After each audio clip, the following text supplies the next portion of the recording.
So right now, S&P pushing higher in a choppy session. I'm going to bring in Market Gauge Managing Director Michelle Snyder. Michelle, I happen to agree with you that we're in a bear phase. I think that's pretty evident. But how long will this last? And what's the best way to approach this kind of a market until the coast is clear?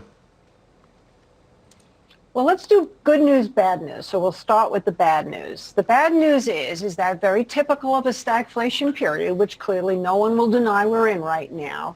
You often see these very stubborn trading ranges, and it can last for a long time. From 1966 to 1982, now I'm not saying 15 years because everything has accelerated since back then, but if you put $100 in the market in 1966, you yielded 120 at one point, it went down to 70, and it did nothing in terms of your return for your money until 1982 when it finally bust out, and I'm talking about in the Dow. So now if we compare it to right now, you have to realize the bad news is that we're in a trading range market, and passive investors will have to potentially sit through a lot of pain. Active investors can do pretty well because they can buy on the bottom of the range and sell when it rallies. Right. So that's the bad news. The good news is that when you look back at that period, the peak of the Dow to the bottom of the Dow was a 40% range. And so I was thinking all this time that we may have to go much lower to meet that. And then I realized that if you look at the rate of inflation, we've actually made a 40% move, particularly if you're looking at NASDAQ. So that could mean that we are at the bottom or near the bottom. Not in everything, but in a lot of things, which could present some really good opportunities. Again, if you remember, though, we're not talking long-term investments here unless you want to sit and you're 30, but we're talking more active type stuff. Well, let me ask you then, follow up on that. This is the second worst year ever for the buy the dip crowd. Now, you were expressing caution about that particular approach. But it also, feels like maybe we're at the bottom of that range you described, and it feels like maybe we're a coiled spring.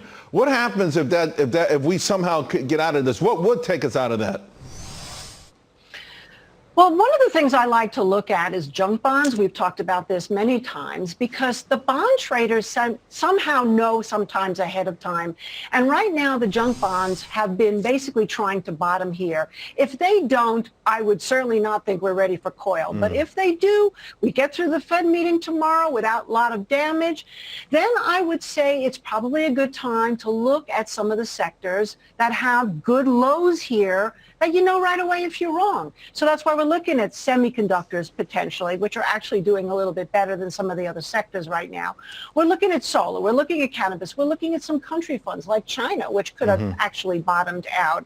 And there's a whole host of things that we're looking at across all sectors. So if we're ready to coil, wait till we actually coil. Okay. Hey, I got 30 seconds, Michelle. You brought up the Fed, and if we get through it tomorrow, what are you expecting then? I mean, if we get 50 basis points in a relatively confident press conference, what would the market do? I think the market actually could rally at that point because it's probably priced in. I would also be particularly interested to see what they say going forward, and I would definitely keep my eyes on commodities because you want to talk about a coil spring. Yeah. That's where I see gold right now. Yeah, I know you like that, and you say we're in the early stages of that commodity super cycle. It's been super. Hey, Michelle, thank you so much as usual. Appreciate it.